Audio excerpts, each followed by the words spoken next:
clock ticked, a rhythmic strike against the silence of the room.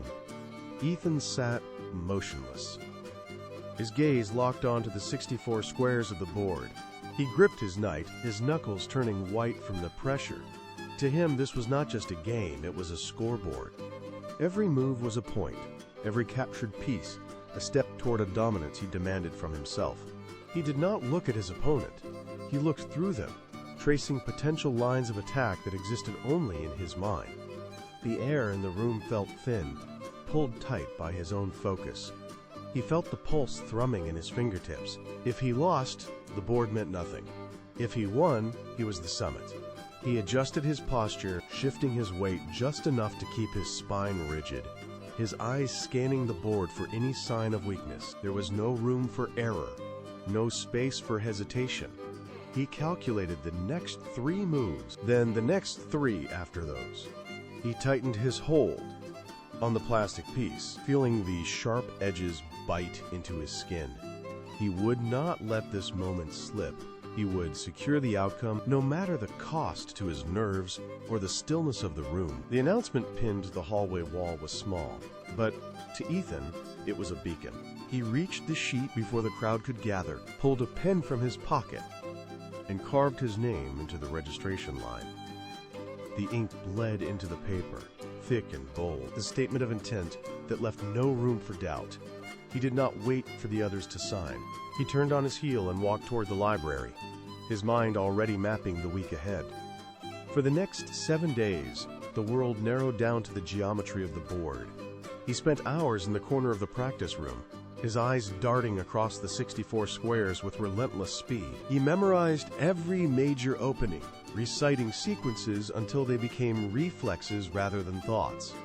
He skipped lunch, his fingers tapping out patterns on the wooden table while he studied diagrams. Every session was a rehearsal for the final stage. He moved his pieces with sharp, percussive snaps, training his hands to execute his will without hesitation. When he finally left the room, on the eve of the tournament, he did not look back. He had prepared for every variable. He was ready to claim the board. Ethan took his usual seat in the practice hall, the wood of the table smooth under his palms. He focused on his opening, his movements sharp and calculated. But across the room, the atmosphere shifted. Leo sat with his back against the wall, staring up at the ceiling tiles. He held a pencil between his fingers, tapping his chin with a slow, hypnotic cadence. He did not seem to be calculating lines or memorizing traps. He simply existed in the space. Ethan watched him, waiting for the frantic energy of a competitor. But Leo remained motionless. When Leo finally reached for a piece, his hand did not snap or strike. He slid it across the board with a fluid, rhythmic grace that defied the tension in the room. He did not lean forward or squint at the board. He sat back, his breathing even, his eyes tracing the pieces as if reading a story rather than solving a puzzle. Ethan gripped his own knight, his knuckles tightening. He tried to mimic that stillness, but his mind raced with variations and threats. Leo adjusted a pawn, the sound barely audible over the hum of the lights. He did not look for an audience. He did not check his watch. He simply played, and in that effortless motion, he cast a shadow over everything Ethan had worked so hard to build. The tournament hall roared to life with the sound of hundreds of plastic pieces hitting wooden boards. Ethan sat at his first table, his focus narrowed to a singular point. He moved with a speed that startled his opponents. Within 10 minutes, he had forced a resignation. He stood, moved to the next station, and repeated the process. He did not look at the faces of the people he defeated. He looked only at their kings. He took them with a decisive strike, a sharp clatter that echoed through the hall. His confidence grew with every match. He felt the rhythm of the game sync with his own pulse. By the third round, his opponents were hesitating before they even touched their pieces. He saw the doubt in their eyes, the way their hands lingered over defensive positions. Ethan dismantled their strategies with cold, surgical precision. He pushed his pawn forward, trapped a bishop, and forced another king to tip over. He was a force moving through the room, clearing the path toward the center table. His breathing was steady, his vision clear. He did not lose a single piece. He walked from table to table, his stride lengthening, his chest rising with the weight of inevitable victory. The path to the final round was open, and he had claimed it. The tournament hall transitioned from a roar to a sharp, brittle silence. Ethan walked toward the center of the room, his footsteps muffled by the carpet. At the middle table, the trophy stood beneath the overhead lights, its surface catching every glare, reflecting a distorted image of the players below. Ethan pulled out his chair. The wood scraped against the floor, a sound that seemed too loud in the sudden quiet. Leo was already seated, his hands folded neatly on his lap. He did not look at the trophy. He looked only at the board. Ethan sat down, the back of his chair pressing into his shoulders. He felt the weight of 100 pairs of eyes resting on his back. He adjusted his position, his palms damp against the cool, polished wood of the table. He reached out to organize his pieces, aligning them with the grid lines, his fingers steady but cold. Across the board, Leo remained perfectly still. The clock stood between them, its digital display blinking in time with Ethan's pulse. The referee stepped forward, checked the starting positions, and nodded. Ethan placed his hand on his first pawn. He did not look at Leo. He looked only at the 64 squares that now defined his entire world. He pushed the pawn forward. The game had begun. The game moved forward in a rhythmic, predictable sequence. Ethan countered every development, his eyes tracing the complex geometry of the board. He kept his breathing shallow, maintaining his concentration. Across from him, Leo reached out. His hand hovered over the board, his fingers closing around the knight. He lifted the piece, moved it across the ranks, and set it down. Ethan narrowed his eyes. The piece rested on a square that violated the basic movement of the knight. It was a subtle, almost invisible shift, but it changed the entire geometry of the defense. Ethan looked up, scanning for the referee. The official stood 3 feet away, his back turned slightly toward the scoreboard, his attention entirely consumed by the clock. He had missed the illicit placement entirely. Ethan looked back at the knight. The board felt different now. The piece sat there, defying the rules, a jagged anomaly in the middle of the game. Ethan felt his muscles lock. He gripped the edge of the table, his knuckles turning pale under the overhead glare. He glanced at Leo, whose expression remained completely neutral, his hand already retreating to his side.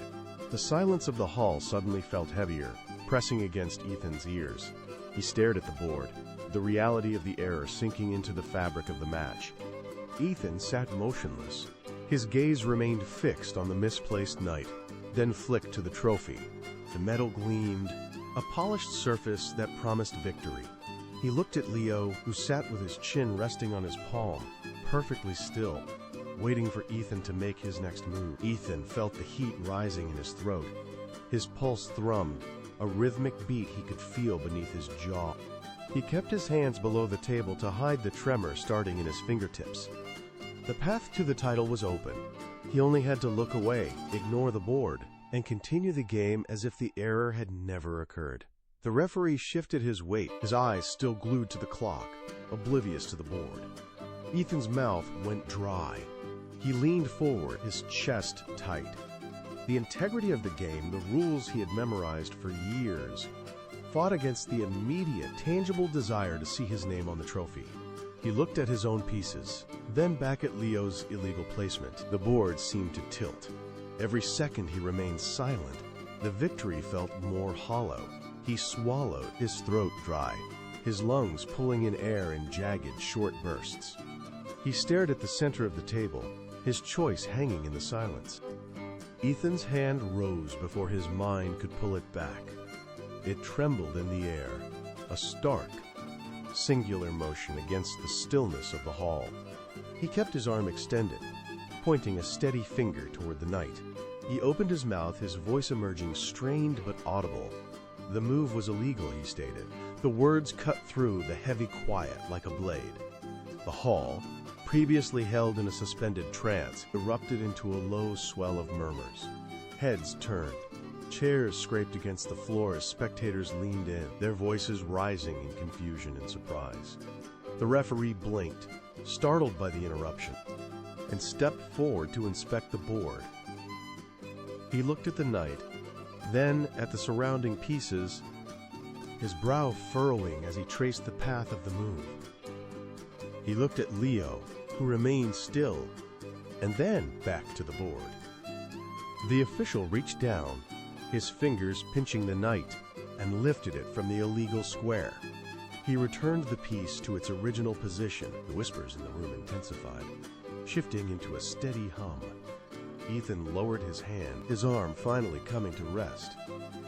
He looked at the board, then across at Leo, who offered no protest as the clock resumed its steady, rhythmic ticking. The board stood corrected, but the rhythm of the match had fractured. Leo leaned forward, his fingers tapping the table once, twice, before he reached for his queen. He slid the piece across the polished wood with a sharp, decisive click. Ethan watched the square, his eyes scanning the new geometry of the board. He looked for a counter-move, but the path was blocked. His own pieces felt heavy, static, and trapped. Leo moved again, a swift final maneuver that pinned Ethan's king. The room went silent. Ethan looked at his board, then at the clock, and finally at the empty space where his victory had once been. He sat back, his spine hitting the chair with a dull thud. The sting of the loss traveled through his chest, a sharp, cold sensation that pulled at his muscles. He gripped the edge of the table, his knuckles pale, but he did not slump. He watched Leo stop the clock. The crowd erupted into applause, the sound washing over the table, but Ethan focused only on his own lungs. He drew a long, slow breath, holding it for a second, then exhaling. His heart rate, once a frantic drum, settled into a steady, rhythmic pace. He stood up, the chair scraping loudly against the floor, and looked down at the board one last time. Ethan turned away from the table, his footsteps echoing against the polished floor of the hall. He kept his stride measured, his focus directed toward the exit. Near the heavy oak doors, the coach stood, waiting.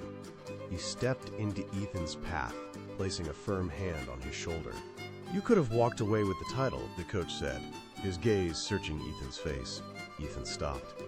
He looked at his own palms, open and empty, then back at the coach. "I could not accept a win built on a lie," he replied. The coach nodded, his posture relaxing, his expression losing its stern edge. Leo approached them then, his movements unhurried. He extended his right hand toward Ethan. "That was a true sportsman's move," Leo said. Ethan gripped his hand, the contact firm and brief. He felt the phantom weight of the trophy evaporate from his mind, replaced by a steady, quiet composure. He released Leo's hand, nodded once, and pushed through the doors. Outside, the cool air hit his face. He walked past the school gates, leaving the tournament, the cheering crowds, and the scoreboard behind. He did not look back. He kept walking, his pace rhythmic, his mind clear, understanding that the game was finished. But the choice he had made remained with him.